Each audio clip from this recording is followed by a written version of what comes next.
तुम मिले भागवन। मैंने इश्क किया था तुमसे, तुम बेवफाई क्यों कर गए। तुम्हें खुदा माना था, तुम इंसान भी न बन पाए। तुम पर भरोसा किया था, तुम निभा भी न पाए। तुम्हें अपना माना था, तुम बन न पाए। तुम्हें दिल दिया था, तुम संभाल न पाए। तुम्हारे साथ सपने संजोए थे, तुम सब तोड़ गए। खता क्या की थी हमने, जो सजा में जुदाई मुबारक कर गए। चांद तारे लाने का वादा करके छोड़ क्यों गए तन्हा। क्यों किया झूठी मोहब्बत का दिखावा, अच्छी थी मैं अकेली। क्यों साथ की आदत दे गए। रब करे जितने दर्द तुमने मुझे दिए हैं, कोई तुम्हें भी उन्हीं दर्दों से नवाजे। जिस तरह मैं रातों को जागी हूँ, कोई नींद तुम्हारी भी छीने। इश्क में कितनी रुसवाई तुमने मुझे दी है, उतनी इज्जत कोई तुम्हें भी मुबारक करे। जिस तरह मैं रोई हूँ, तुम भी रोओगे, मेरी तरह तुम भी किसी को खोओगे। ट्रेन के दरवाजे पर एक लड़की सफेद रंग के सलवार सूट में बैठी हुई थी और अपनी डायरी में ये लाइन्स लिख रही थी। उन्हें लिखने के बाद उसकी आंखों से आंसू की 2 बूंद गिर जाती है और डायरी के पन्ने को भिगो देती है। उसे नहीं मालूम था कि ये ट्रेन कहाँ जाएगी। इस ट्रेन के साथ साथ उसे खुद की मंजिल की भी नहीं पता थी। आखिर उसके पास बचा ही क्या था जो अब पता रखे। सब तो छीन लिया गया था उससे। पल भर में उसकी जिंदगी बदल गई थी। वो लड़की अपना सर दरवाजे से टिकाते हुए आंखें बंद कर लेती है। उसी ट्रेन के दूसरे डब्बे में एक लड़का ट्रेन के दरवाजे पर खड़ा था और उसकी नीली आंखों में केवल और केवल खालीपन, सूनापन था। वो ट्रेन के दरवाजे पर मुक्का मारते हुए कहता है, बहुत खेल लिया तुम सब ने मेरे साथ। अब मैं वो बनकर दिखाऊंगा जो तुम सब कभी सोचा नहीं होगा। अब तुम सबको तुम्हारी औकात दिखाऊंगा मैं। लड़की जो ट्रेन के दरवाजे पर बैठी हुई थी, उसका नाम था जोया फारूकी। लखनऊ की रहने वाली एक मासूम सी लड़की, जिसकी जिंदगी उसकी ख्वाबों को पूरा करना था। बहुत बड़े ख्वाब नहीं थे उसके, बस छोटे छोटे कुछ ख्वाब थे। एक अपनी फैमिली को हमेशा खुश रखना, दूसरा अपना प्रोफेशन को फॉलो करना और तीसरा अपने प्रेमी राहुल के साथ अपनी पूरी जिंदगी गुजारना। पर कहते हैं ना कि हमेशा वो नहीं होता जो हम चाहते हैं। कुछ ऐसा ही हमारी जोया के साथ भी हुआ। एक ऐसा हादसा जिसने उसकी जिंदगी को पल भर में तहस नहस करके रख दिया। एक छोटी सी गलती जो कि उसने की भी नहीं थी, उसकी वजह से उसे वह खोना पड़ा जिसे खोने के बारे में उसने कभी जिंदगी में भी नहीं सोचा था। अपनी मासूमियत के चलते और अपने हेल्पिंग नेचर के चलते उसने एक दिन ऐसे ही किसी इंसान की मदद कर दी जिसकी वजह से उसे उसकी पूरी फैमिली, उसका प्यार और सब कुछ दूर होता चला गया। तो आखिर ऐसा क्या किया था उसने, क्यों हुआ था यह सब उसके साथ। क्यों उसका प्यार राहुल, जो कि उसके साथ जीने मरने की कस्में खाता था, वह दूर हो गया। ट्रेन के दरवाजे से टिककर बैठे बैठे ही उसे नींद आ जाती है और उसकी आंखें लग जाती है। जब उसकी आंखें खुलती है, ट्रेन किसी स्टेशन पर रुकी हुई थी और ट्रेन का पूरा डब्बा खाली हो चुका था। वो उठकर इधर उधर देखती है और फिर अपने दुपट्टे को अच्छे से ओढ़ते हुए ट्रेन से उतर जाती है। उसके पास केवल एक सूटकेस था और उसका पर्स और उसका मोबाइल। बाहर आकर जब वह स्टेशन पर लगे हुए बोर्ड को देखती है तो वहां पर लिखा हुआ था शिमला। वह उस जगह को एक बार अच्छी तरीके से देखती है और फिर अपना सूटकेस उठा के आगे बढ़ जाती है। शिमला में मौसम कभी भी बदल सकता था और वही इस वक्त भी हुआ था। मौसम अचानक से बदल गया था और ठंडी हवाएं चलने लगी थी। जोया ने केवल और केवल एक सफेद रंग का कॉटन का सूट पहना हुआ था, जिसकी वजह से उसे अब ठंड लगनी शुरू हो गई थी। वो स्टेशन पर पड़ी हुई बेंचेस में से एक बेंच पर बैठती है और अपने दुपट्टे से अपने आप को कवर करके थोड़ी अपनी ठंड कम करने की कोशिश करती है। उसके बाद वो अपना सूटकेस खोलकर देखती है तो उसे मुश्किल से उसमें एक शॉल मिल जाता है, जिसे ओढ़ करके वह वापस अपना सूटकेस बंद कर दी और उसे उठाकर आगे बढ़ जाती है। वहीं उसी ट्रेन में जो दूसरा लड़का था वो भी उतर जाता है और आगे बढ़ जाता है। ये है कहानी के दूसरे किरदार, जिनका नाम है कबीर अहमद खान। कबीर अहमद खान मथुरा के रहने वाले एक मध्यम वर्गीय परिवार के बहुत ही कम उम्र से जिल्लत सहते आए हैं, क्योंकि उसके अब्बू हुजूर ने उन्हें और उनकी अम्मी जान को तलाक दे दिया था। कबीर की अम्मी ने बचपन से ही बहुत ही मुश्किलों से असद को बड़ा किया। कबीर के अब्बू यानी कि अहमद साहब बहुत बड़े व्यापारी थे और बहुत ही पैसे वाले, पर काफी शौकीले और रंगीन मिजाज के थे। और उनके इसी रंगीले मिजाज के चलते कई बार उनकी लड़ाई कबीर की अम्मी राहिला बेगम से हो गई। कबीर की अम्मी भले ही पुराने जमाने के ख्यालात वाली थी, मगर उनकी नजरों में खुद की इज्जत बहुत थी। जब उन्होंने कबीर के अब्बू अहमद साहब से उनके ऊपर हाथ छोड़े देने की बात पर नाराजगी जाहिर करी तो कबीर के अब्बू ने तुनक कर कहा था, अरे आप जैसी हजारों बेगम मिलेंगी हमें, जिस पर चाहे हम हाथ छोड़ दें। कबीर के अब्बू की इस बात ने कबीर के अम्मी के दिल को छलनी कर दिया और वो उसी वजह से थोड़ी कटी कटी रहने लगी। अहमद साहब से पहले थोड़ी बहुत तो हंसी ठिठोली दोनों के बीच हो जाती थी, वो बिल्कुल बंद हो गई। और रात को जब अहमद साहब उसके करीब आते तो वो कोई न कोई बहाना बनाकर उन्हें खुद से दूर कर देती।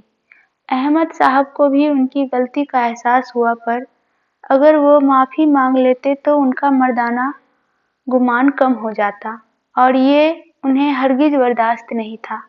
अहमद साहब को राहिला बेगम से मोहब्बत तो नहीं थी, बस अपने बदन की जरूरत को पूरा करने उनके करीब जाते थे, और जब वो रास्ता बंद होता दिखा तो उनसे तलाक ले लिया। राहिला बेगम भी इस रिश्ते से आजाद होना चाहती थी, इसलिए उन्होंने भी खुशी खुशी तलाकनामे पर दस्तखत कर दिया और दोनों अलग हो गए। उसके बाद जब कबीर को चुनना था कि वह अपनी अम्मी के साथ रहेगा या कि अब्बू के साथ, तब कबीर ने अपनी अम्मी को चुना, क्योंकि उसे भी अपने अब्बू खास पसंद नहीं थे। उनकी अम्मी के लिए उसके अब्बू का जो रवैया था कबीर को नापसंद था। कबीर अपनी अम्मी के साथ आकर के अपने मामा जान के शहर में रहने लगा।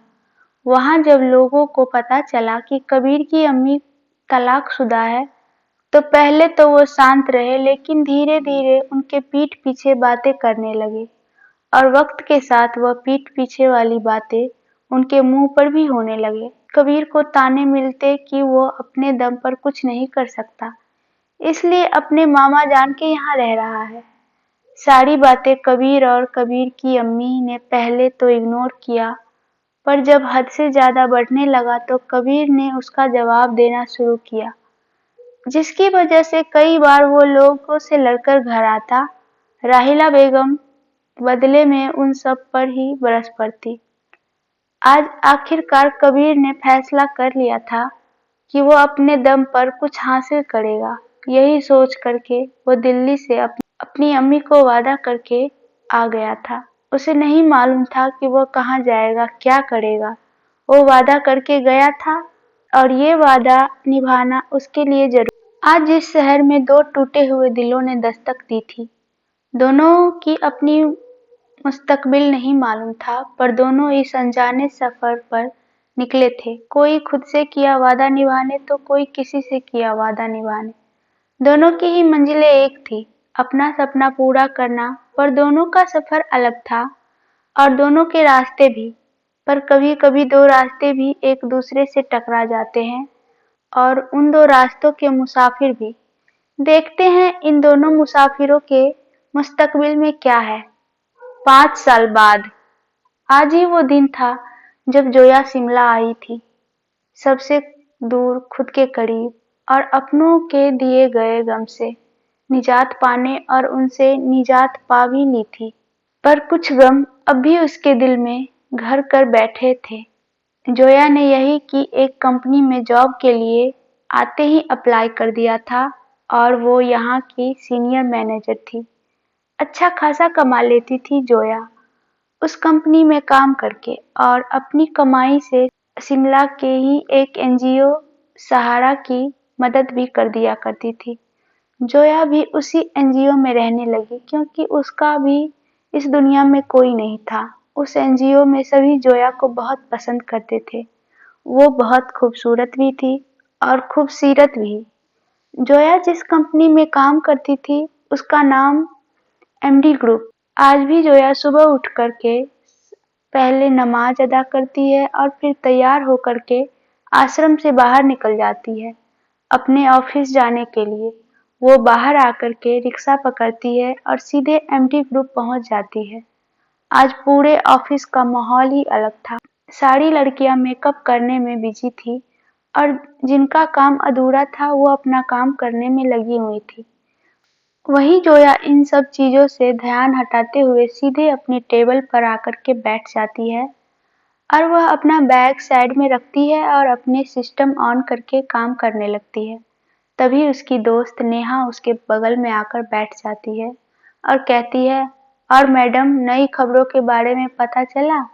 उसकी बात को सुनकर के जोया हैरान रहती है और कहती है, जी नहीं, हमें नई खबर को लेकर इत्तला नहीं कराया गया है। कोई नई खबर आई है क्या? उसकी बात को सुनकर के नेहा हंसते हुए बोलती है, एक तो तुम्हारी उर्दू मेरे सर के ऊपर से जाती है। खैर, दरअसल ये कंपनी किसी नए मालिक ने खरीद की है, इसलिए कुछ एम्प्लॉयज को सेलेक्ट करके उनकी मुंबई वाली ब्रांच भेजा जा रहा है। और जिस लड़कियां इसलिए तैयार हो रही है कि नए बॉस को ये पसंद आ जाए और ये मुंबई में उनके साथ काम करने का मौका पा जाए। उसकी बात को सुनकर जोया धीरे से हंस देती है और कहती है, अल्लाह पाक करे कि उनकी दुआएं कबूल हो जाएं और ये कुछ रंगीन छिपकलियों से निजात पा जाए हम भी। उसकी बात को सुनकर के नेहा भी हंस देती है और कहती है, खैर बात जो भी हो, पर अगर बॉम्बे में काम करने का मौका मिला तो हम सबके कैरियर के लिए ये काफी अच्छा साबित होगा।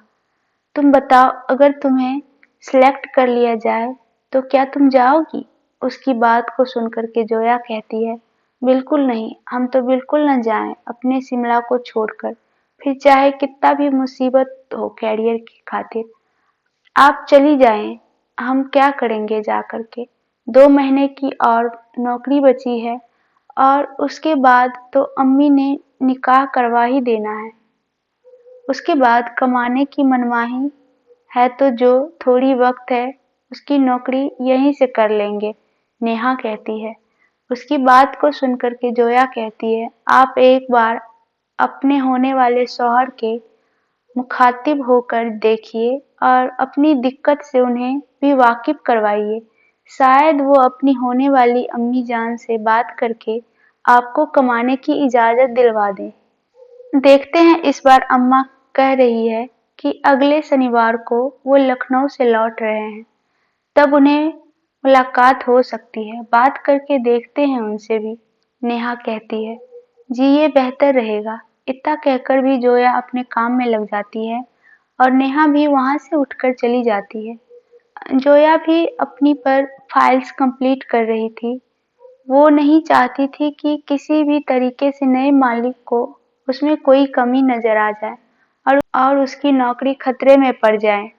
सभी लड़कियां अपने चेहरे पर मेकअप करके तैयार बैठी थी और जिनका काम अधूरा था वो पूरा करने में लगी हुई थी। जोया अपना काम पूरा करके कैंटीन की तरफ चली जाती है। अब उसे चाय की तलब लग रही थी। वो कैंटीन में आकर के अपने लिए चाय ऑर्डर करती है और चाय लेकर के वहीं साइड में पड़ी कुर्सी पर बैठ जाती है। तभी ऑफिस में शोर सुनाई पड़ता है, नए मालिक आ गए। जोया ने चाय का पहला घूंट ही पिया था कि तब तक उसके कानों में भी ये जी चला गया। उसने तुरंत ही अपनी चाय वहीं पर छोड़ दी और उठ करके बाकी एम्प्लॉयज के पास आ गई। वो भी नए मालिक को ग्रीट करने के लिए वहां पर उन सब के साथ खड़ी थी। तभी उसके फोन में लगा अलार्म बजता है। उसने जब उस तरफ देखा तो उसकी नमाज पढ़ने का वक्त हो गया था। पहले उसने सोचा कि नमाज को छोड़ दे, पर फिर उसे ये सही नहीं लगा और फिर वो अपनी टेबल के पास आती है और अपने बैग से दरी निकाल करके ऑफिस में ही बने स्टाफ रूम में चली जाती है। जोया जब ऑफिस में होती थी और उसे नमाज पढ़नी होती थी तो वो यहीं आकर के नमाज अदा करती थी, क्योंकि ऑफिस का यह ऐसा कोना था जहां पर ज्यादा डिस्टरबेंस ही नहीं होता था और वो अपनी नमाज अदा कर रही थी। और इधर नया मालिक यानी कि कबीर अहमद खान जी, हाँ, अब कबीर इंडिया की बहुत बड़ी हस्ती बन चुका था और इतना पैसा वाला इंसान कि जब चाहे जो चाहे खरीद ले। उसने वाकई अपने अम्मी के साथ किया वो वादा पूरा किया। कबीर ऑफिस में आते ही सीधे अपने कैबिन में जाता है और एम्प्लॉयज को भाव भी नहीं देता और वो अपने कैबिन में आकर के सीधे सभी एम्प्लॉयज की फाइल मंगवाता है और फिर उन फाइल्स के साथ बाहर कॉरिडोर में आ जाता है और एक एक करके सभी को बुलाता है। ऑफिस के सारे एम्प्लॉयज कबीर के सामने कॉरिडोर में खड़े थे, केवल वहां पर जोया मौजूद नहीं थी। कबीर अपने सेक्रेटरी से जोया को बुलाने के लिए कहता है तो नेहा डरते हुए कहती है, सर दरअसल ये वक्त उसके नमाज पढ़ने का है और जोया अपनी नमाज कभी नहीं छोड़ती, इसलिए वो नमाज पढ़ने गई है, अभी आती ही होगी। वो अभी कह ही रही थी कि तब तक जोया भी आ गई। कबीर को देख करके जोया एक पल के लिए उसी में खोती जाती है। कुछ ऐसा ही हाल कबीर का भी था, लेकिन फिर जोया तुरंत नजरें झुका लेती है और कहती है, हम माफ़ी चाहते हैं सर, पर हमारी बात को समझने की कोशिश करें।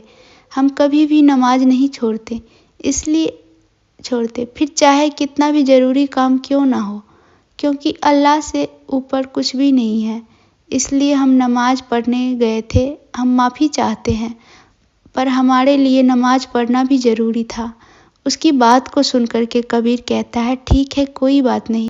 उसके बाद वह बाकी सब की तरफ मुखातिब होते हुए बोलता है, हमने उन सभी एम्प्लॉयज़ की लिस्ट तैयार कर ली है जो हमारी मुंबई वाली ब्रांच में काम करेंगे।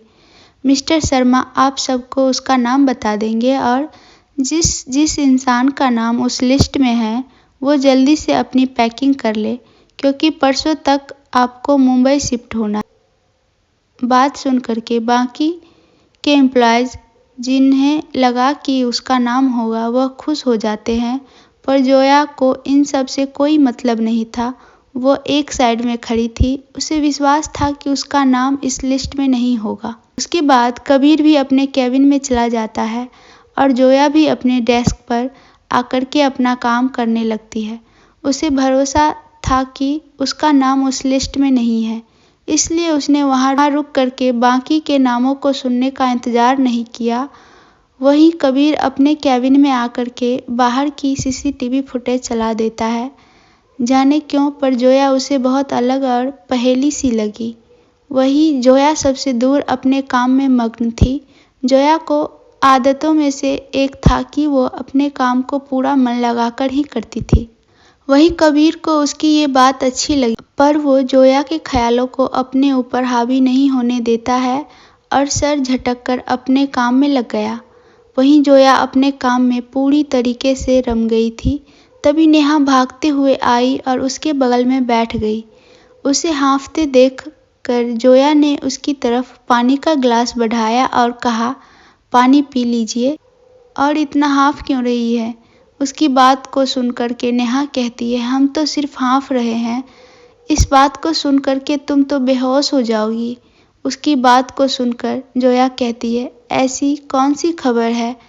आपकी होने वाली सासू माँ ने क्या आपको कमाने की इजाज़त दी है? उसकी बात पर नेहा कहती है, अरे नहीं, ऐसा नहीं है। अरे सर के साथ जो एम्प्लॉयज़ मुंबई जा रहे हैं उसमें से केवल 2 लोगों का नाम है, एक तुम्हारा और एक अख्तर मियाँ का, उसकी बात सुन कर के जोया की उंगलियां जो इतनी देर से कीबोर्ड पर टक टक टक टक चल रही थी, वो तुरंत रुक जाती है और वो निगाहें उठा करके नेहा की तरफ देखती है, जैसे आंखों ही आंखों में कुछ पूछ रही हो कि कहीं ये मजाक तो नहीं। उसकी बात पर नेहा कहती है, नहीं जोया, हम मजाक नहीं कर रहे, अपने कानों से सुना है हमने। जोया तुरंत अपनी जगह से खड़ी होती है और सीधे कबीर के केबिन की तरफ बढ़ जाती है और अपने दुपट्टे का एक हिस्सा अपने सर पर रखती है और फिर कबीर के केबिन खटखटा देती है। कबीर सीसीटीवी में देखता है कि कौन है, तो बाहर जोया खड़ी थी। उसे देख करके कबीर थोड़ा हैरान होता है और फिर कहता है, कम इन। उसकी आवाज़ को सुनकर कि जोया केबिन का दरवाज़ा खोलकर के अंदर आ जाती है। कबीर उसे देख रहा था लगातार, जिससे कि जोया को अजीब लग रहा था। कबीर भी ये बात समझ रहा था, इसलिए नज़र झुका लेता है और कहता है, आइए मिस फारूकी, कहिए कैसे आना हुआ। उसकी बात पर जोया कहती है, सर आप हमें मुंबई वाली ब्रांच में ट्रांसफ़र करना चाहते हैं, लेकिन हम वहाँ नहीं जाना चाहते क्योंकि हमारी फैमिली शिमला में है और हम उन्हें छोड़कर कहीं नहीं जा सकते। इसलिए आप हमारी जगह किसी और को वहाँ वाली ब्रांच भेजने के लिए अपॉइंट कर लें। उसकी बात को सुनकर के कबीर कहता है, मिस फारूकी, अगर आपको अपनी कैरियर में प्रोग्रेस चाहिए तो आपको अपनी फैमिली से दूर जाना ही पड़ेगा। और आप जब इस कंपनी में आई थी तो जो बॉन्ड आपने साइन करा था उसमें साफ साफ लिखा था कि आपको कंपनी में काम करने के लिए यहाँ से बाहर जाना पड़ेगा और उस पर आपने साइन भी कर दिया था। उसकी बात को सुनकर के जोया कहती है, जी सर, हमें अच्छे से याद है, पर एक बॉन्ड यह भी था कि कंपनी एम्प्लॉयज़ की प्रॉब्लम्स को समझेगी। तो एक ह्यूमन नेचर के लिए अगर कोई इंसान किसी चीज़ के लिए मजबूर है तो आप उसे फोर्स नहीं कर सकते। और हम अकेले एम्प्लॉय नहीं हैं, हमसे काबिल एम्प्लॉयज़ भी हैं यहाँ पर जो आपकी ब्रांच के लिए परफेक्ट हैं। प्लीज़ उन्हें कह दें। उसकी बात को सुनकर के कबीर कहता है, आपको कम समझना बंद करिए मिस जोया, और आपको ही जाना पड़ेगा। मैं आपके अलावा किसी और को वहाँ नहीं भेजूँगा, आपको वहाँ जाना ही पड़ेगा। और अगर आप नहीं चाहती हैं तो आपको कंपनी को 1 करोड़ रुपए देने पड़ेंगे क्योंकि आप वो बॉन्ड तोड़ रही हैं। 1 करोड़, ये कीमत सुनकर के जोया के कान खड़े हो जाते हैं और वो कहती है, सर 1 करोड़, 1 करोड़ जानते भी हैं कितनी बड़ी कीमत है। उसकी बात सुनकर के कबीर कहता है, मर्जी आपकी है।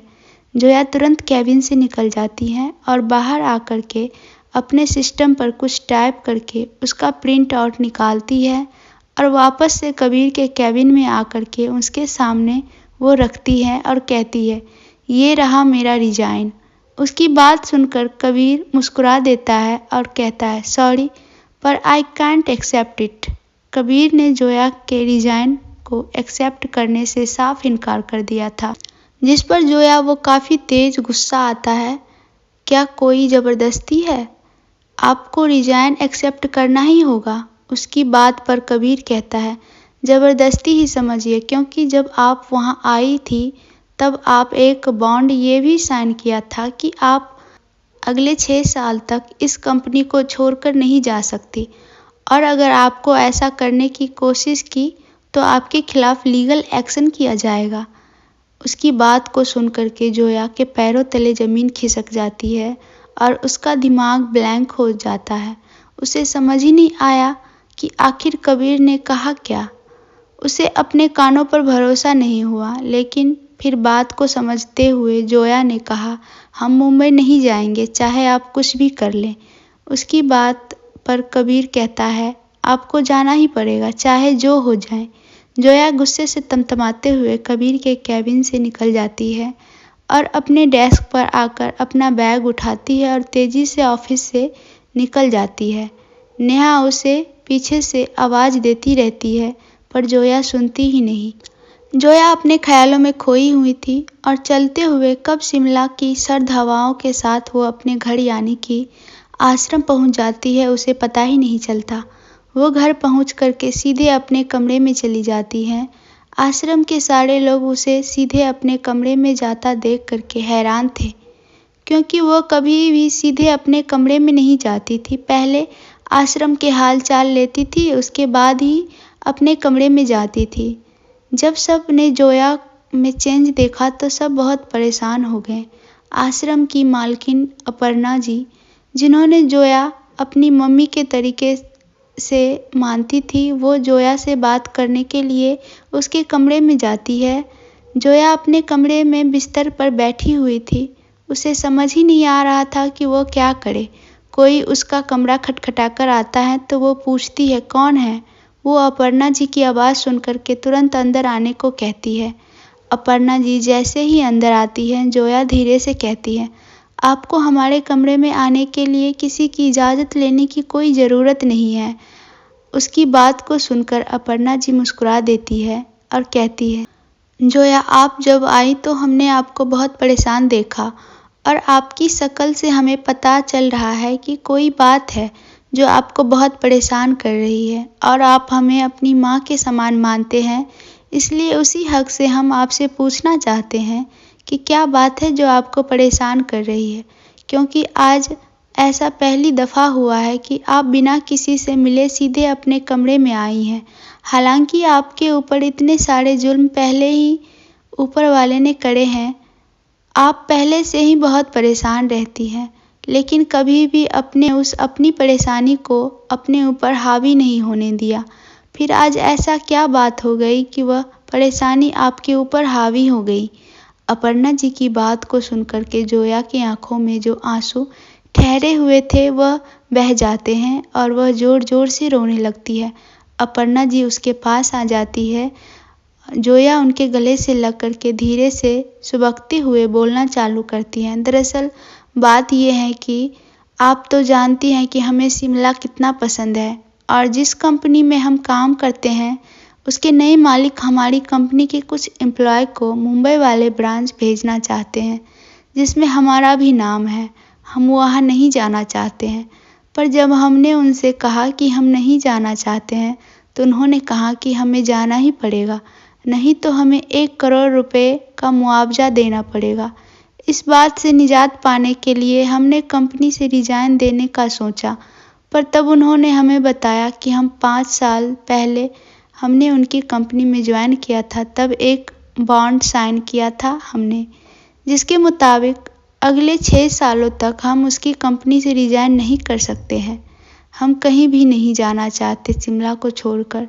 शिमला के बगैर हम रहेंगे कैसे, हमें तो यही समझ नहीं आ रहा, पर वो हमें ज़बरदस्ती भेज रहे हैं। जोया की पूरी बात को सुनने के बाद अपर्णा जी कहती है, देखिए जोया, हम जानते हैं कि शिमला से दूर जाना आपके लिए बहुत मुश्किल है, पर अब क्या कर सकती हैं आप? अगर आपने उस मर्जी के खिलाफ जाने की कोशिश करी तो आपके ऊपर कानूनी कार्रवाई करेंगे और 1 करोड़ रुपए भी बड़ी कीमत हम में से कोई भी नहीं अदा कर पाएगा। और देखिए, आपको वहाँ पर कितने साल काम करना है, आपको पूरी ज़िंदगी नहीं बितानी है मुंबई में, केवल 1 साल की बात है। आपको अपनी कंपनी में काम करते हुए 5 साल हो गए हैं और वो बॉन्ड केवल 6 साल तक का था, तो अब केवल 1 साल बचा है। 1 साल आप मुंबई में काम कर लीजिए, उसके बाद आप किसी भी रीज़न को दे करके वहाँ से रिज़ाइन कर दीजिएगा और जब आप उसकी मुंबई वाली कंपनी में काम कर लेंगे तो आपको शिमला के कोई भी कंपनी आसानी से काम दे देगी। बस 1 साल की बात है। उसकी वजह से अपने पूरे कैरियर को तहस नहस मत करिए। देखिए, हम भी जानते हैं कि आपके लिए मुश्किल है, पर कुछ चीज़ें मजबूरी में भी करनी पड़ती है। आप एक बार कोशिश तो करिए। हम आशा करते हैं कि अगर आप कोशिश करेंगी तो आप कर भी लेंगी। जोया को भी अपर्णा जी की बात सही लगती है, इसलिए वह भी काम करने के लिए हामी भर देती है। कहती है, बात तो आपकी भी सही है बड़ी माँ, अगर आप हमें अपने कैरियर को बचाना और अपने आप को कानूनी कार्रवाई के झमेले से बचाना है तो हमें मुंबई में काम करने जाना ही पड़ेगा।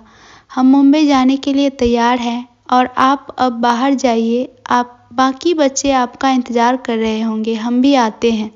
अपर्णा जी मुस्कुरा करके जोया का माथा चूमती है और फिर वहाँ से चली जाती है। उसके जाने के बाद जोया अपनी डायरी में उसके साथ साथ जो कुछ भी हुआ वो सब लिखती है और साइड में एक लाइन लिखती है, हमने बड़ी माँ की बात मान करके जो भी किया है ये सही है कि गलत हमें नहीं पता।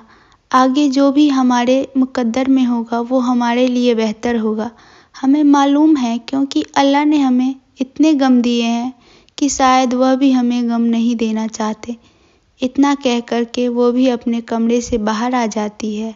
बाहर आकर के सब के साथ बैठ जाती है और हंसने बोलने लगती है। अपर्णा जी उसे खुश देख करके मुस्कुरा देती है और तसल्ली की सांस लेती है। उसके बाद जोया सबके साथ खाना खाती है। उसके बाद अपने कमरे में चली जाती है और जो फाइल उसने ऑफिस में इनकम्प्लीट छोड़ दी थी उन्हें घर आकर के कंप्लीट करने लगती हैं। इधर कबीर ने भी जोया को वहाँ से जाते हुए देख लिया था। उसे जोया का ये लापरवाह बिहेवियर बिल्कुल भी पसंद नहीं आया था। उसे लगता था जोया अपने काम के लिए डेडिकेटेड होंगी, पर जोया का अपने काम को बीच में छोड़कर जाना उसे बिल्कुल भी पसंद नहीं आया था। वह अपने घर में बैठा अपने ऑफिस की मेल और फाइल चेक कर रहा था, तभी उसके लैपटॉप पर नोटिफिकेशन आता है। वो उसे खोलकर देखता है तो जोया ने अपना आज का काम कंप्लीट करके उसके पास फॉरवर्ड कर दिया था। उसने देख करके कबीर के सीरियस चेहरे पर मुस्कान आ जाती है। वो कहता है, नॉट बैड मिस फारूकी, आखिरकार आपने साबित कर दिया कि मैंने आपको पहली नज़र में गलत नहीं आंका था। आप अपने काम के लिए सच में डेडिकेटेड है। खैर मैं जानता हूँ आपको शिमला से बहुत लगाव है और आप इसे छोड़ करके नहीं जाना चाहती हैं, पर जब तक आप अपने इस शिमला के बिल से नहीं निकलेंगे तब तक आप बाहर की दुनिया नहीं देख पाएंगे और आगे प्रोग्रेस नहीं कर पाएंगे और अपनी कंपनी के हर एक एम्प्लॉय को आसमान की ऊंचाइयों पर देखना चाहता हूँ। आई डोंट नो क्यों, पर मुझे आप में वो दिख रहा है जो मैंने आज तक अपने किसी एम्प्लॉय में नहीं देखा। औरों को डेडिकेटेड और आइडिया आपके और वह वाकई बहुत यूनिक है। अभी अपना काम ख़त्म करने के बाद सो जाती है और आदत के मुताबिक अगली सुबह जल्दी जग कर के नहा करके नमाज अदा करती है और फिर अल्लाह का शुक्रिया अदा करती है।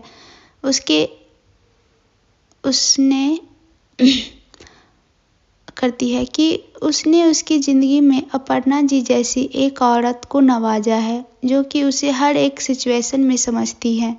उसके बाद फिर नमाज पूरी करने के बाद वो अपने कमरे से बाहर आ जाती है और बाहर आकर के सबके लिए नाश्ता बनाती है और सबको उसके कमरे में नाश्ता देने जाती है। सबको नाश्ता करवा कर वो बिना नाश्ता करे ही निकल जाती है क्योंकि आज उसका रोज़ा था। जोया बाहर आकर के ऑटो करती है और फिर उसी ऑटो में बैठ करके अपने ऑफिस के लिए निकल जाती है। वही कबीर भी अपने घर में सुबह उठ करके नाश्ता और उसके बाद नमाज अदा करता है और नमाज में अपनी अम्मी जान और अपनी बहन की सलामती मांगता है। उसके बाद वो भी तैयार होकर के बिना नाश्ता करे ही अपनी गाड़ी से निकल जाता है क्योंकि आज उसने भी रोज़ा रखा था। कबीर ने गाड़ियाँ और जोया ऑटो दोनों एक साथ ही रुकते हैं। जोया अपने ऑटो से उतर करके ऑटो वाले को पैसे दे रही थी। उधर कबीर अपने गाड़ी से उतरता है और उसकी नज़र दूर खड़ी जोया पर पड़ती है जो कि ऑटो वाले को पैसे दे रही थी। सफ़ेद रंग के अनारकली कुर्ते में नीचे लेगिंग पहने हुए और सर पर अपने दुपट्टे का हिस्सा रखे हुए जोया बेहद ही खूबसूरत लग रही थी। कबीर की नज़र उस पर ही ठहर जाती है, लेकिन फिर वो अपनी नज़रों को काबू करते हुए आगे बढ़ जाता है। वही जोया भी कबीर के पीछे पीछे चल रही थी। कबीर को आगे जाता देख करके जोया का दिमाग खराब हो चुका था, पर उसने कुछ नहीं कहा। जोया एम्प्लॉयज़ वाली लिफ्ट से अपने फ्लोर पर चली जाती है। उधर कबीर भी अपने सेपरेट लिफ्ट से अपने फ्लोर पर पहुंच जाता है। जोया अपने कैबिन में आकर के जैसे ही बैठते हैं, नेहा उसके सामने आकर के खड़ी हो जाती है और कहती है, क्या सोचा है आपने? मुंबई जाने के लिए तैयार हैं आप? उसकी बात को सुन कर के जोया कहती है, जी हाँ, हम मुंबई जाने के लिए तैयार हैं। इतना कह कर के वापस अपने सिस्टम में काम करने लगती है और उसके बाद एक प्रिंट आउट निकाल कर के कबीर के केबिन की तरफ बढ़ जाती है। वो उनका दरवाज़ा खटखटाती है और फिर अंदर आ जाती है। वह कबीर के सामने लेटर रखते हुए कहती है, सर मैं आपकी कंपनी आपकी मुंबई वाली कंपनी में जाने के लिए तैयार हूँ और ये रहा वो लेटर जो मुंबई जाने वाले एम्प्लॉयज़ को दिया जा रहा है। मैंने इस पर साइन कर दिया है। उसकी बात को सुन कर के कबीर मुस्कुरा देता है और फिर वो लेटर उसके हाथ से लेता है और उसे फाड़ करके जोया के सामने ही डस्टबिन में डाल देता है। उसके बाद अपनी जगह से उठ करके जोया की तरफ 2 कदम बढ़ते हुए कहता है, मिस जोया, पहले मैंने सोचा था कि आपको मुंबई वाली कंपनी में ही भेजूंगा, पर आपने मेरी बात ना मान करके मुझे बहुत परेशान करा है। इसकी वजह से आपको पनिशमेंट मिलेगा और मेरा पनिशमेंट देने का स्टाइल बहुत अलग है। इसलिए पहले आप जो मुंबई वाली ब्रांच में ट्रांसफ़र हो रही थी, अब आप उसकी जगह मेरे साथ मेरे भोपाल वाले कंपनी में काम करेंगे। उसकी बात को सुनकर के जोया के चेहरे के भाव एक पल के लिए बदलते हैं और फिर वापस से पहले जैसे हो जाते हैं और वो मुस्कुरा देती है और कहती है, ठीक है सर, आप हमें जहाँ भी भेज रहे हैं वहाँ जाने के लिए हम तैयार हैं, क्योंकि हम तो आपकी वजह से शिमला छोड़ना ही पड़ेगा। फिर चाहे आप हमें मुंबई भेजें या फिर भोपाल, हमें तो शिमला ही छोड़ कर जाना है। न तो उस बात से हमें कोई फ़र्क नहीं पड़ रहा कि हम मुंबई जा रहे हैं कि भोपाल। इतना कह कर के वह कबीर के केबिन से निकल जाती है। उसके जाने के बाद कबीर वापस से अपनी जगह पर बैठ जाता है। पता नहीं क्यों उसे लग रहा था कि शायद वो कुछ गलत कर रहा है। हालांकि वो ये सब जोया के कैरियर के लिए ही कर रहा था, लेकिन फिर भी उसका दिल गवाह ही नहीं दे रहा था। पर कबीर हमेशा अपने काम को सबके ऊपर रखता है, इसलिए वो अपनी दिल की ना सुनते हुए अपने काम पर फोकस करता है। उधर जोया जैसे ही बाहर आती है, नेहा उसके पास आकर के उससे कहती है, मुझे एक बात समझ नहीं आई। उसकी बात को सुनकर के जोया कहती है, जी हम बहुत अच्छे से समझ गए हैं कि आपको क्या नहीं समझ आया है। आप यही जानना चाहती है ना कि हम सर के पास क्यों गए थे। बात यह है कि सर ने एक लेटर सब एम्प्लॉयज़ को दिया जो कि मुंबई जा रहे हैं, वही देने गए थे। उसकी बात को सुनकर के नेहा कहती है, तो अब आप भी मुंबई में ही रहेंगी। उसकी बात पर जोया ना में अपना सिर हिलाते हुए कहती है, नहीं, हम मुंबई नहीं रहेंगे, हम सर के साथ उनकी भोपाल वाली कंपनी में काम करेंगे। हमको तो वैसे भी शिमला छोड़कर जाना ही है।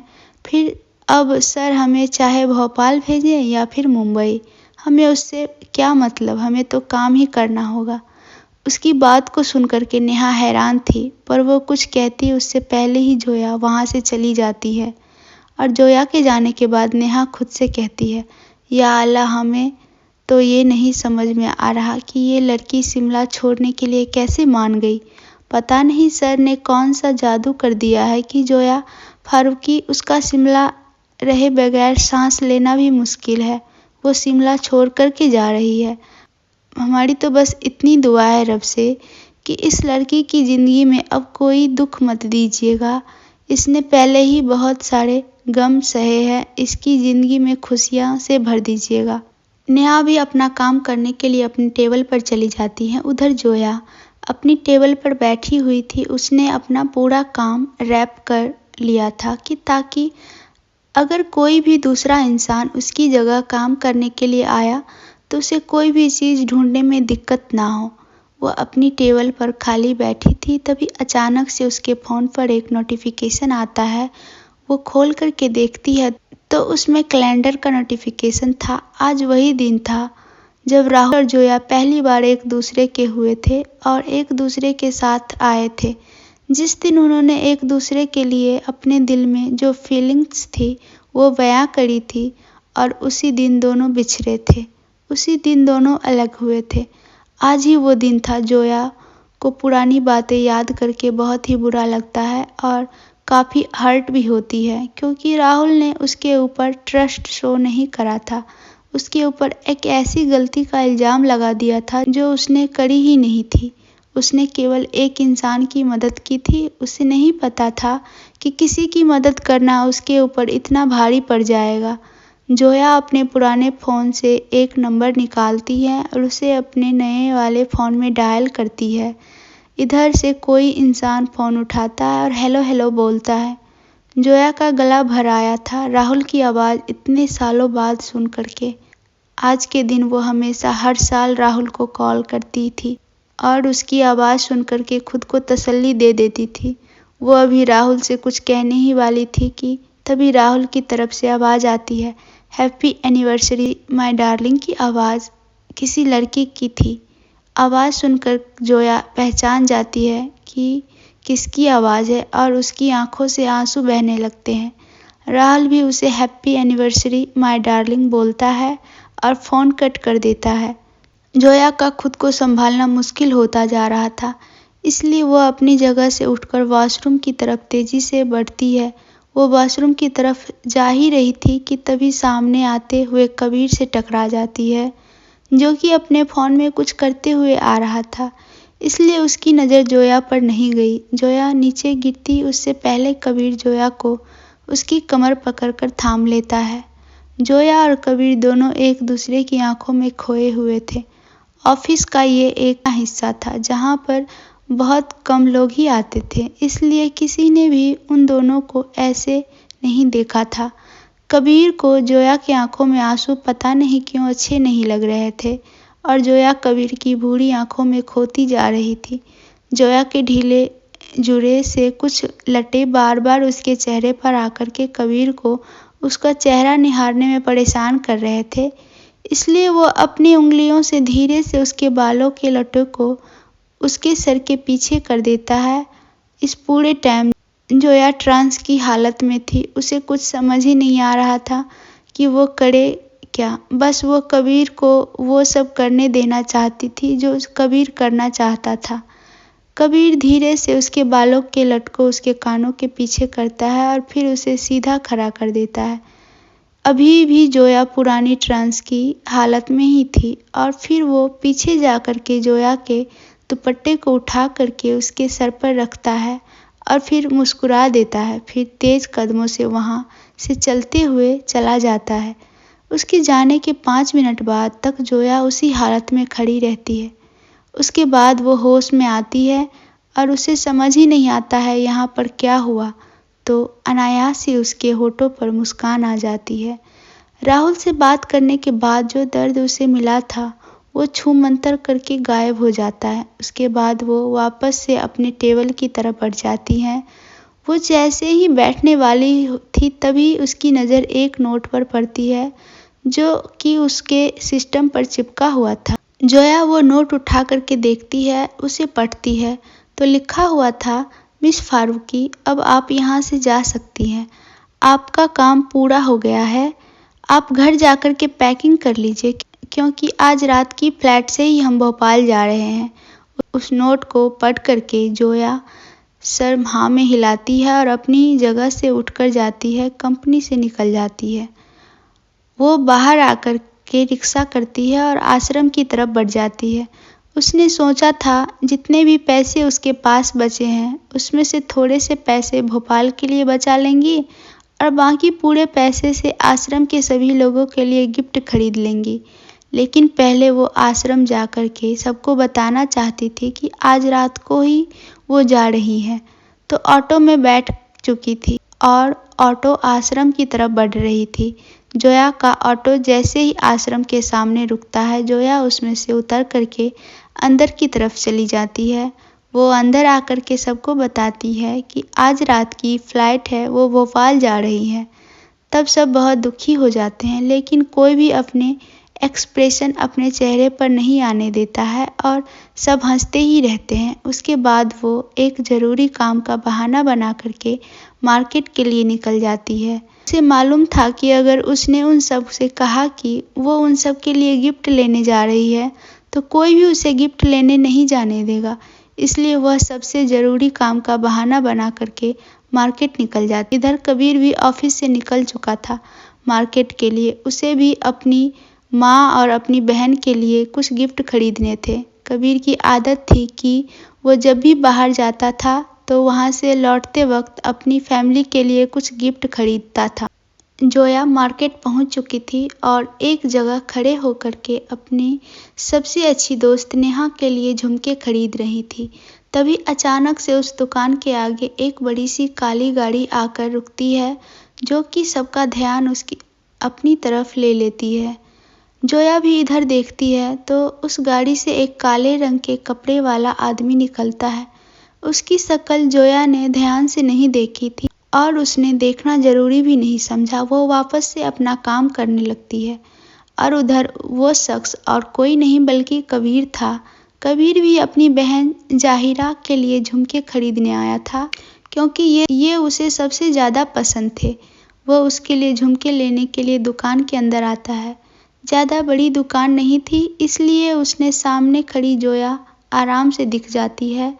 वो जोया को वहाँ देख करके हैरान तो नहीं था, लेकिन ये काफ़ी ताज्जुब वाला लगा कि लेकिन उसे ध्यान हटा करके अपने मन में कहता है, तो मिस फारूकी भी ज्वेलरी का शौक रखती है। खैर हमको क्या, हम तो जाहिरा की खातिर कुछ लेने हैं, जल्दी ले लेते हैं वरना मिस फारूकी ने देख लिया तो अगर दोनों को ऑकवर्ड लगेगा। इतना कहकर वह दूसरे हिस्से से चला जाता है और जाहिरा के लिए कुछ 3-4 जोड़ी झुमके लेकर वापस काउंटर पर आ जाता है।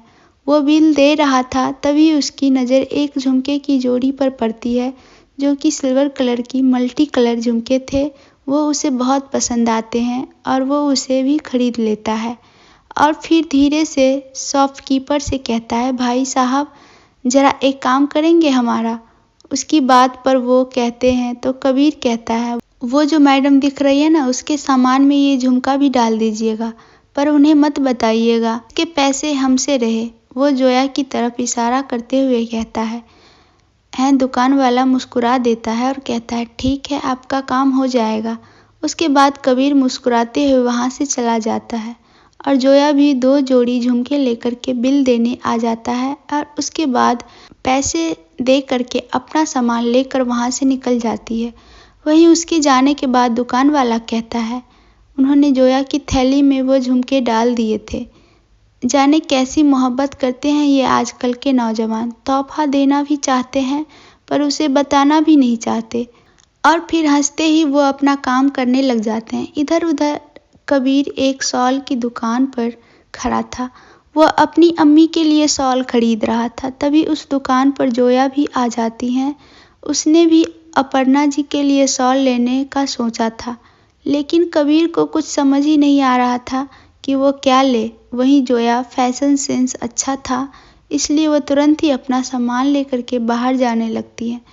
तभी उसका ध्यान कबीर पर आता है, जो कि कुछ शॉल के साथ जूझ रहा था।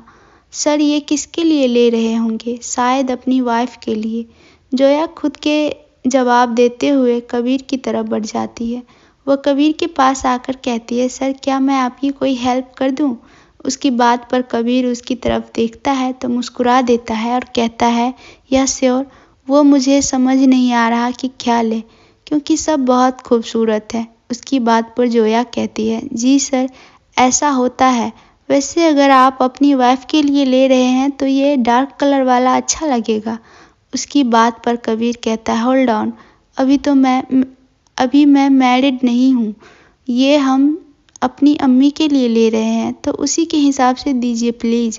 उसकी बात को सुनकर के जोया को अपनी गलती का एहसास होता है और वो कहती है, आई एम सॉरी सर, हमें लगा आप अपनी वाइफ के लिए खरीद रहे हैं, लेकिन अगर आपको अपनी अम्मी की खातिर लेना है तो ये लाइट क्रीम कलर का शॉल वेस्ट है। उसकी बात को सुनकर कबीर उस तरफ देखता है तो वाकई शॉल खूबसूरत था। कबीर भी उसे लेकर के बिल पे करने के लिए आ जाता है। उसके बाद वो दोनों साथ में शॉप से बाहर निकलते हैं। जोया कबीर से कहती है, सर अगर आपको कुछ और लेना है तो आप ले लीजिए, मैं आपकी हेल्प कर दूंगी। उसकी बात को सुनकर के कबीर कहता है, या वो मुझे मेरी अम्मी और मेरी बहन के लिए कुछ और गिफ्ट्स लेने हैं तो प्लीज़ आप अपने हिसाब से ले लीजिए। मैं यहीं पर रुका हूँ और ये लीजिए मेरा कार्ड, इसी पे करिएगा। उसकी बात सुन कर के जोया हंस देती है और फिर उसके हाथ से उसका कार्ड लेकर के शॉप में चली जाती है। वो शॉप ऐसी थी जहाँ पर हर इंसान की ज़रूरत का सामान मिलता था, इसलिए वो वहीं से कबीर की फैमिली के लिए गिफ्ट खरीदने लगती है। और कबीर गाड़ी के पास खड़ा अपने फ़ोन में कुछ कर रहा था, तभी अचानक से उसका ध्यान एक शॉप पर जाता है जहाँ पर कुछ पायलें लगी थी। कबीर इस शॉप में झांक करके देखता है जिसमें जोया गई थी। जोया गिफ्ट खरीदने में बिजी थी, इसलिए कबीर उस दूसरी शॉप की तरफ बढ़ जाता है जहाँ पर उसने पायल देखी थी। वो शॉप पर आकर के अंदर जाता है और दुकानदार से कुछ पायलें दिखाने को कहता है। दुकानदार उसको पायल दिखा रहा था। कबीर को उसमें से कोई ज़्यादा खास पसंद नहीं आई, लेकिन तभी उसकी नज़र एक पायल की जोड़ी पर गई जो साइड में रखा था। वो पायल कबीर को बहुत अच्छी लगी और कबीर ने वो खरीद लिया। कबीर उसे पॉली बैग में ले करके शॉप से बाहर आता है, तभी उसकी नज़र सामने से आती हुई जोया पर पड़ती है। जोया ने कबीर को देख लिया था। इससे पहले वह कबीर के हाथ में पकड़े हुए पॉली बैग को देखती कबीर उसे अपने हाथ से पीछे करके छुपा लेता है और उसके पास आकर के कहता है, आपने अपनी शॉपिंग कर ली? उसकी बात को सुनकर के जोया कहती हैं, जी हाँ, हमने अपनी पूरी फैमिली के लिए गिफ्ट खरीद लिए हैं और ये रहा आपका कार्ड। इतना कहकर के वह उसकी तरफ बढ़ा देती है। कबीर दूसरे हाथ से कार्ड ले लेता है और फिर जोया से कहता है, अगर आप बुरा न माने तो मैं ही आपको छोड़ दूं, क्योंकि अंधेरा हो रहा है। ऐसे में आपका अकेले जाना सेफ नहीं है। सो वाट। जोया को भी कबीर की बात सही लगती है, इसलिए वो हाँ में अपना सिर हिला देती है और कहती है, ठीक है सर, हम आपके साथ चलने को तैयार हैं, बस आप 5 मिनट रुकिए, मैं 2 मिनट में आई। इतना कह कर के वो दूसरी कन्फेक्शनरी की शॉप की तरफ बढ़ जाती है और वहाँ से कुछ चॉकलेट खरीद करके बाहर आती है। उसने चॉकलेट का एक पूरा डब्बा खरीद लिया था। कबीर उसके हाथ में चॉकलेट का डब्बा देख करके मुस्कुरा देता है और मन ही मन कहता है, मिस फारूकी को भी बाकी लड़कियों की तरह मिल्क चॉकलेट पसंद है। जोया कबीर के सामने आकर के खड़ी होती है और कहती है, चलें? उसकी बात को सुन करके कबीर कहता है, जी आइए। इतना बोल करके वो दोनों कबीर की गाड़ी की तरफ बढ़ जाते हैं। कबीर जोया के बैठने के लिए दरवाज़ा खोलता है। जोया बैठ जाती है, उसके बाद कबीर भी बैठ जाता है और गाड़ी स्टार्ट करके जोया की घर की तरफ बढ़ा देता है। कबीर को जोया का एड्रेस नहीं मालूम था, इसलिए जोया उसे बताती जा रही थी कि कहाँ पर जाना है। आधे घंटे के बाद जोया का आश्रम आ गया था। जोया कबीर से कहती है, बस यहीं पर आना था, रुक जाइए। कबीर जोया की बात को सुनकर के गाड़ी रोक देता है और सामने आश्रम को देख करके कहता है, आप यहाँ रहती है? उसकी बात को सुनकर के जोया गाड़ी से उतरते हुए कहती है, जी हाँ, हम यहीं रहते हैं, हमारा इस दुनिया में इस सब के अलावा कोई नहीं है। इतना बोल करके वो आगे बढ़ जाती है और कबीर को भी अपने साथ आने को कहती है। कबीर भी उतर के जोया के साथ आ जाता है। सभी लोग गार्डन में थे, बाकी बच्चे खेल रहे थे और अपर्णा जी बड़ी लड़कियों को सिलाई बुनाई सिखा रही थी। जोया को देख करके सभी बच्चे अपना खेल छोड़ करके उसके पास आ जाते हैं और चॉकलेट चॉकलेट चिल्लाने लगते हैं। जोया अपने बैग से डब्बा निकाल करके सबको चॉकलेट देती है। पूरी चॉकलेट ख़त्म हो गई थी। उसके बाद जोया कबीर को लेकर अपर्णा जी के पास आती है और अपर्णा जी से कहती है, बड़ी माँ यही है हमारे बॉस, और सर ये है हमारी बड़ी माँ जिन्होंने हमें बड़ा करा है। कबीर हाथ जोड़कर उन्हें नमस्ते करता है। अपर्णा जी भी मुस्कुरा करके उसे जवाब देते हैं। उसके बाद वह जोया से कहती है, इन्हें अंदर ले जाइए और चाय पानी कर आइए। उसकी बात को सुन करके जोया कबीर को लेकर के अंदर जाती है और फिर उसे सोफे पर बैठा देती है और खुद किचन में चली जाती है उसके लिए चाय बनाने। वो उसके लिए चाय बना करके लाती है और कबीर को देती है। कबीर चाय पीते हुए कहता है, मिस फारूकी, आपकी सारी चॉकलेट्स तो बट गई हैं, अब आप क्या खाएंगी? उसकी बात पर जोया कहती है, सर हमको तो वैसे भी मिल्क चॉकलेट नहीं पसंद है, बच्चे के लिए ही ली थी। खैर अब आप जल्दी चाय पीजिए और अपने घर जाइए, देर हो रही है। और रात की फ्लाइट भी है, आपको भी अपनी पैकिंग करनी है। उसकी बात पर कबीर कहता है यस। उसने चाय ख़त्म कर ली थी और फिर वहाँ से चला जाता है। उसके जाने के बाद जोया भी गिफ्ट्स लेकर के अपने कमरे चली जाती है। वह अपने कमरे में आकर के जो बचे खुचे कपड़े थे उन्हें भी पैक करती हैं और फिर बाकी सबको गिफ्ट्स दे करके उन सब के साथ थोड़ा सा वक्त गुजारती है। उधर कबीर भी अपने घर पहुंच करके अपनी पैकिंग कंप्लीट करता है और फिर बैठ करके अपनी अम्मी को बताने लगता है कि वो कल भोपाल आ रहा है और उसके साथ ही उसकी एक एम्प्लॉय भी आ रही है जो कि उसके घर के सामने जो फार्म हाउस है वहाँ पर रहेंगे। राहिला बेगम भी यह बात सुनकर के खुश हो जाती हैं और आखिरकार उनके साथ उस बड़ी सी हवेली में रहने के लिए कोई आ रहा है, क्योंकि कबीर और उसकी बेटी जाहिरा दोनों अपने ऑफिस और कॉलेज चले जाते हैं। उसके बाद राहिला बेगम उस घर में अकेली बचती थी। वहीं राहिला बेगम थोड़ी परेशान भी थी, क्योंकि इस बार जब कबीर वापस आता है तो उसे एक बहुत बड़ा सरप्राइज मिलता है, क्योंकि इस बार एक बहुत ही बड़ी डिसीजन उन्होंने लिया था बिना कबीर को बताए। दरअसल उन्होंने अपनी सौतन यानी कि अहमद साहब की दूसरी बीवी को अपने घर में रख लिया था, क्योंकि अहमद साहब के मौत के बाद वो भली औरत अकेले दर बदर ठोकरें खा रही थी। जब कबीर अपने काम के वजह से मुंबई के लिए निकला था, तभी उसके कुछ दिन बाद एक बीमारी की वजह से कबीर के अब्बू अहमद साहब की मौत हो गई और उन्होंने अपना दूसरा निकाह जिस औरत से किया था उसका नाम नाजमा था। वो बहुत ही भली औरत थी और उसे अहमद साहब के पहले निकाह के बारे में नहीं मालूम था, इसलिए उसने भी अहमद साहब के मोहब्बत के जाल में फंसकर के निकाह के लिए हाँ कर दी। निकाह के बाद जब उन्हें पता चला कि अहमद साहब के पहले से एक बीवी और एक बच्चा है, तो वो बहुत ही परेशान हो गई और उन्हें छोड़ करके जाने लगी। तभी उन्हें पता चलता है कि उसके पेट में अहमद साहब की औलाद है और एक अकेली औरत एक बच्चे के साथ इस दुनिया में न जाने किन किन नामों से बुलाई जाती हैं। इसी डर में आकर के उन्होंने अहमद साहब के साथ ही ज़िंदगी गुजारने का फैसला लिया। वही राहिला बेगम और नज्म दोनों एक दूसरे को जानती थी, क्योंकि दोनों एक ही कॉलेज में पढ़ाई करी थी। जब अहमद साहब की मौत की खबर राहिला बेगम को पता लगी, तो वो जब उससे मिलने आते हैं तब नजमा को देखती है, तब उन्हें सब कुछ पता चलता है और फिर ये फैसला करते हैं कि वह उसके शौहर के दूसरी बीवी को उसके औलाद को अपने साथ रखेंगी। तो क्या होगा जब कबीर वापस भोपाल आएगा। अगर आप लोग को ये कहानी अच्छी लगी हो तो वीडियो को लाइक कर दीजिएगा एंड हो सके तो वीडियो को शेयर भी और चैनल को सब्सक्राइब कर लीजिएगा और नेक्स्ट पार्ट के लिए कमेंट करना ना भूलिएगा। Thank you.